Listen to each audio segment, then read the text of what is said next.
मेरा चाँद मुझे आया है नजर, है रात जरा थम थम के गुजर, है रात जरा थम थम के गुजर, छाया है नशा मेरी आँखों पर, তুমি যদি থাকতে আমি যে কি গান গাই সে খবর রাখতে।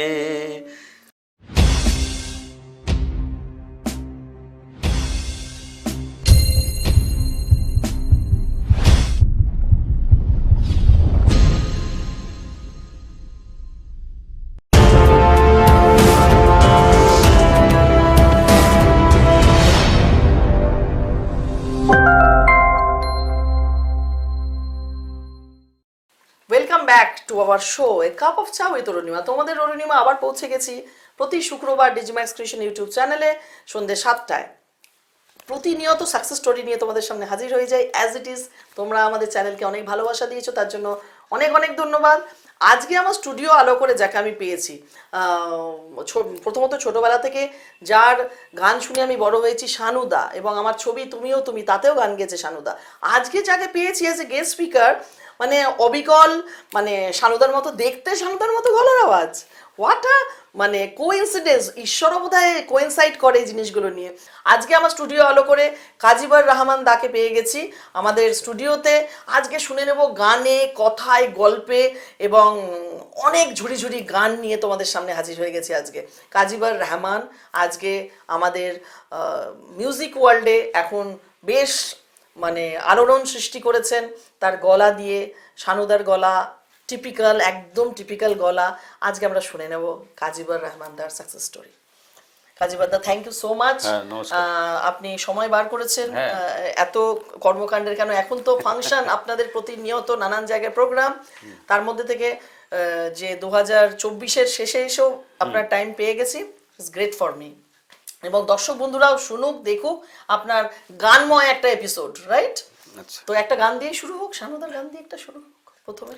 কত যে সাগর নদী পেরিয়ে এলাম আমি, কত পথ হলাম যে পার, তোমার মতন এত অপরূপ সুন্দর কাউকে তো দেখিনি গো আর। বাহ বাহ বাহ বাহ! ইতিমধ্যেই প্লেব্যাক গেয়ে নিয়েছেন অনেকগুলো সিনেমাতে, অনেকগুলো বাংলা ছবিতে প্লেব্যাক গাওয়া হয়ে গেছে। তার মধ্যে একটা রিলিজ হয়েছে, ছবির নাম পরি, তপন দত্ত পরিচালিত ছবির নাম পরিতে অলরেডি রিলিজ হয়েছে, যেটা আগামী দিনে আরো অনেক ছবি নিয়ে হাজির হবেন। এখন শুনে নি, মানে আমাদের দর্শকরা মুখিয়ে আছেন, কবে থেকে মনে হয়েছিল যে আপনি ছোটবেলা থেকে কি গানটা কি ছোটবেলা থেকে বলতে গেলে আমার মেজো দাদা মতিউর রহমান উনি প্রথমে স্টেজ শো করতেন। উনি কিশোর কুমারজি এবং কুমার শানুজির গান গাইতেন। তো উনাকে দেখে প্রথম আমার প্রেরণা জেগেছিল যে আমিও দাদার মতো গাইবো। আচ্ছা, দিয়ে সেইভাবে কত বছর আগে কাজী? মোটামুটি তখন 90s চলছে তখন। আচ্ছা, হ্যাঁ, সেই আমি তখন ক্লাস 4-এ পড়ি, তখন থেকে ছোট থেকে তখন আমি স্কুলে টেবিল বাজিয়ে গান করতাম। আচ্ছা, কলকাপাড়ে নীল শাড়িতে প্রথম দেখেছি। ও মানে গানটা মানে ছোটবেলা থেকেই আছে মনের মধ্যে। আচ্ছা, তারপর অমর শিল্পী তুমি কিশোর কুমার, এই গানগুলো শুনতাম তখন। আচ্ছা, তো সেই থেকেই গানের উপর একটা আলাদা করে একটা অ্যাফেকশন, রাইট? তার আগে তখন কিশোর কুমারজির গান শুনতাম, তারপরে তো উনি মারা যাওয়ার পর তারপরে কুমার শানুজি চলে এলেন। আচ্ছা, তো এই যে শানুদার গানের উপর মানে প্রেম, শানুদার মতো দেখতে, এটা কি কেউ প্রথমে বলেছিল যে আপনার লুকসটা এরকম, গলাটাও এরকম? আমি প্রথমে কিশোর কুমারজির গান নিয়ে আমার পথ চলা। তারপরে আমাকে কিছু কিছু শ্রোতা এবং অডিয়েন্স বলতে লাগলো যে তোর মানে বডি ল্যাঙ্গুয়েজ এবং কথা বলার স্টাইল এবং গান গাওয়ার যেটা ভঙ্গিমা, স্টেজে আমি যেরকম ভাবে আমি গাই সেটা কিন্তু কুমার শানুজির মতো লাগছে। কিন্তু আমি গাইছি কিশোর কুমারজির গান। আচ্ছা, হ্যাঁ, তো তখন ওরাই বলতে লাগলো এক কাজ কর না, আশিকের গান কিছু তোল। তখন আমি तू मेरी जिंदगी है बस एक सनम चाहिए आशिकी के लिए, सांसों की जरूरत है जैसे, सांसों की जरूरत है जैसे, जिंदगी के लिए बस एक सनम चाहिए आशिकी के लिए, हाँ एक सनम चाहिए आशिकी के लिए, आशिकी के लिए, आशिकी के लिए। हाँ हाँ हाँ। আমার ভীষণ ভালো লাগছে আজকে এই শোটায়, মানে যেহেতু আমিও শানুদার ফ্যান, এরকম গানটা একদম অবিকল, গলাটা এরকম, মানে সত্যি তবে অনেস্টলি আজকে গলাটা বসেছে যেহেতু গতকালকে ফাংশন ছিল। হ্যাঁ কাঞ্চন মল্লিক ছিলেন এবং মীনাক্ষী ম্যাডাম ছিলেন। আচ্ছা আচ্ছা আচ্ছা। जब कोई बात बिगड़ जाए, जब कोई मुश्किल पड़ जाए, तुम देना साथ मेरा ओ हमनवा, न कोई है न कोई था जिंदगी में तुम्हारे सिवा, तुम देना साथ मेरा ओ हमनवा, तुम देना साथ मेरा ও হামনাওয়া। ম্যাডামকে গান শোনালাম গতকালকে, বাহ বাহ, মীনাক্ষী হ্যাঁ ম্যাডামকে, বাহ মেদিনীপুরে। বাহ। উনি শুনে খুব মানে প্রশংসা করলেন আমার, এবং খুব মনোযোগ দিয়ে গানটা আমার শুনছিলেন তা কাজী বসে বলতে- বসে। আচ্ছা, মানে তোমার এখন তোমার যে এখন প্রোগ্রাম চলছে, নানান আর্টিস্ট নানান গাইয়ে সবার সাথে তুমি ফাংশন করছো, এখন তোমার মতে আজকের যে এখন তোমার গান প্লেব্যাক তুমি গাইছো, তুমি কি বলবে একটু দর্শকদেরকে বলো, মানে তোমার এই যে মানে ট্রান্সফরমেশন, তুমি কি বলে কিশোর কুমারের গান থেকে তুমি শানুদার গানের যে আসলে- তোমার ডিপিতে যেটা ছবিটা আছে শানুদাকে হ্যাঁ জড়িয়ে হ্যাঁ ধরে, হ্যাঁ, সেই সম্বন্ধে ওটা তো কিছু আমার মানে শেষ, মানে কি বলে ওটাকে গন্তব্যস্থল, আচ্ছা মানে লাস্ট, ওখানে আমার পৌঁছানো টার্গেট হয়েছিল। যে কিশোর কুমারজিকে যখন আমি প্রথমে গাইতাম, তখন আমি ভাবতাম যে আমি কিশোর কুমারজিকে দেখা করব।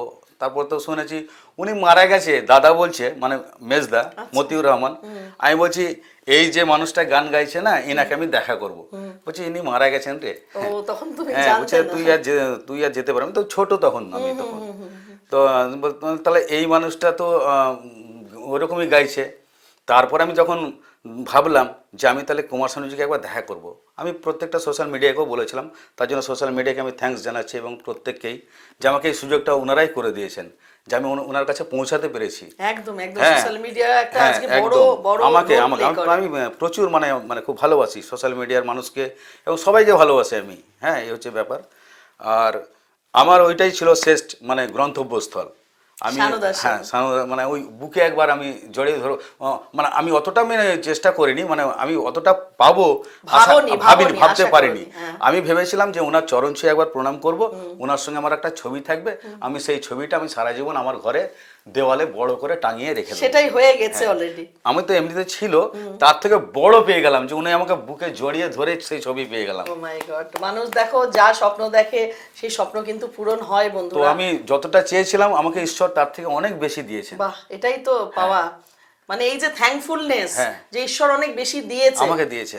তো সেটা পরম প্রাপ্তি একটা মানুষের কাছে।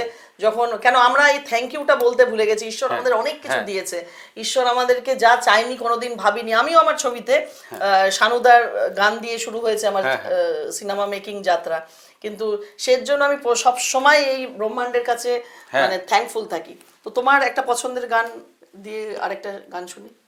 এবার আপনাদের পছন্দ বলুন, আমার তো পছন্দ সবই ভালো লাগে আমার। তুমি রিসেন্টলি তুমি কালকে যে গানগুলো গেয়েছো একটা দুটো কলি শুনি। কালকে তো জব কোই বাত বিগড় যায় ওটা তো গাইলাম, তারপরে মেরা চাঁদ মুঝে আয়া হে নজর है रात जरा थम थम के गुजर है रात जरा थम थम के गुजर छाया है नशा मेरी आँखों पर है रात जरा थम थम के गुजर है रात जरा थम थम के गुजर मेरा चाँद मुझे आया है नजर। Wow, এখন আমার fantastic. গলা বসে আছে, আমি একটু আস্তে আস্তে গাইছি। আগামী দিনে কি ছবি আসছে তোমার? আগামী দিনে আমি বিভিন্ন ছবিতে গান গেয়েছি, তার মধ্যে আমার মনে পড়ছে এই মুহূর্তে ছবির নাম মায়ের মহিমা, অপরাধী, একতারা। হ্যাঁ, এগুলো সব পরপর আসছে। মানে তিন চারটে ছবিতে অলরেডি আসছে। হ্যাঁ 4-5টা ছবি হবে। আচ্ছা আচ্ছা আচ্ছা। তার মধ্যে প্রথম রিলিজ হলো তো প্রখ্যাত পরিচালক তপন দত্ত মহাশয়ের ছবিতে আমি গান গাইলাম, ছবির নাম পরি। দুইটি উনি সুযোগ করে দিয়েছেন, সেই জন্য আমি তপনদাকে প্রথম আমি ধন্যবাদ জানাচ্ছি এবং থ্যাঙ্কস জানাচ্ছি যে উনি প্রথম আমাকে চান্স দিয়েছিলেন বাংলা ছবিতে। এটাই সবচেয়ে বড় কথা। এটা হচ্ছে বড় কথা। বন্ধুরা, মানে এই যে থ্যাঙ্কফুলনেসটা মানুষের মধ্যে থাকে, কিছু কিছু মানুষ ভুলে যায় যে অমুক অমুক ডিরেক্টর অমুক প্রোডিউসার আমাকে প্রথম চান্স দিয়েছিল। তারপরে তো অনেক ডিরেক্টর প্রোডিউসার আমাকে ফোন করেছেন, কিন্তু প্রথম পহেলা जो চান্স দিয়া ওকে তাকে সবসময় মনে রাখতে তপন দত্ত। তপন দত্ত, বাহ, এটাই সবচেয়ে বড় কথা, থ্যাঙ্কফুলনেসটা। কাজী রহমানদার তপনদা যেখানেই থাকুন আমার আপনি কি বলবো, আপনি আমার ভালোবাসা নেবেন এবং আমার শ্রদ্ধা নেবেন এবং আমি চাইবো আপনি সবসময় আপনি সুস্থ থাকবেন এবং সবল থাকবেন, এটাই আমি চাই। আচ্ছা, শানুদার একটা বাংলা গান শুনি শানুদার গলায়। তুমি যদি থাকতে আমি যে কি গান গাই সে খবর রাখতে। বেশি গাই মনে আমি একটু করে গাই, মানে গলার অবস্থা খুব খারাপ আজকে আমার। Very nice. আমরা কাজী বোর্দার অনেক, আমাদের ডিজি ম্যাক্স ক্রিয়েশনের তরফ থেকে অনেক অনেক শুভেচ্ছা কাজী বোর্দাকে আগামী জীবনে সেই স্বপ্নটাই যাতে পৌঁছতে পারে যেটা আগামী দিনে সব মানে টার্গেট করে রেখেছে কাজী বোর্দার, রাইট? একদম। আর সেইগুলো টার্গেট ফুলফিল করতে গেলে আপনাদের সহযোগিতা চাই, কারণ আপনারা ছাড়া আমি কিছুই করতে পারবো না, আমি জিরো। বাহ, সব কিছু কিন্তু আপনাদের উপর নির্ভর করছে, পাবলিকের উপর। পাবলিকরা চাইবে যে কাজী বর্দাকে আমি আগের বছর কিংবা আগামী দিনে আমি কাজী বর্দাকে কোথায় দেখতে চাই, সেটা কিন্তু আপনারাই পারেন সেই জায়গাটা করে দিতে, আমাদের হাতে কিচ্ছু নেই। Thank you. আর একটা মেসেজ টু আওয়ার সোসাইটি, আজকের যুব সমাজকে একটা বার্তা যে মানুষকে এক জায়গায় পৌঁছতে গেলে একটা তার কষ্ট, লড়াই সবকিছু আমি বলি সাকসেস হতে গেলে পরে টার্গেট রাখতে হবে, লক্ষ্য ভ্রষ্ট হলে হবে না। আমি সবসময় লক্ষ্য ভ্রষ্ট হইনি এবং আমি একলব্যের মতো কুমার শানুজিকে আমি টার্গেট করেছিলাম। একলব্যের মতো হয়ে নত জানো, প্রণাম করি হে গুরু কুমার শানু। একলব্যের মতো হয়ে নত জানো, প্রণাম করি হে গুরু কুমার শানু। বাহ, আজকে আমরা অনুষ্ঠান এখানেই একটা শানুদার গান দিয়ে শেষ করছি। আগামী দিনে আবার একটা তোমাদেরকে কথা দিচ্ছি বন্ধুরা, কাজী বোর্দার দ্বিতীয় এপিসোড নিয়ে আমি তোমাদের সামনে আসবো, বিকজ গান এমন একটা জিনিস ফুরালে ফুরায় না, তাই না? সুতরাং সেকেন্ড এপিসোড আমি রাখবো এই প্রোগ্রামটার। আজকের মতো এখানেই ইতি টানছি। সবাই ভালো থেকো, সুস্থ থেকো। নতুন বছর 2025 সকলের খুব ভালো কাটুক, তাই তো?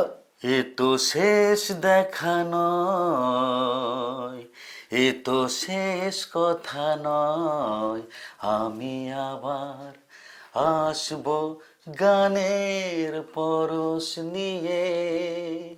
এ তো শেষ দেখা নয়। নমস্কার। নমস্কার, ভালো থাকো, সুস্থ থাকো।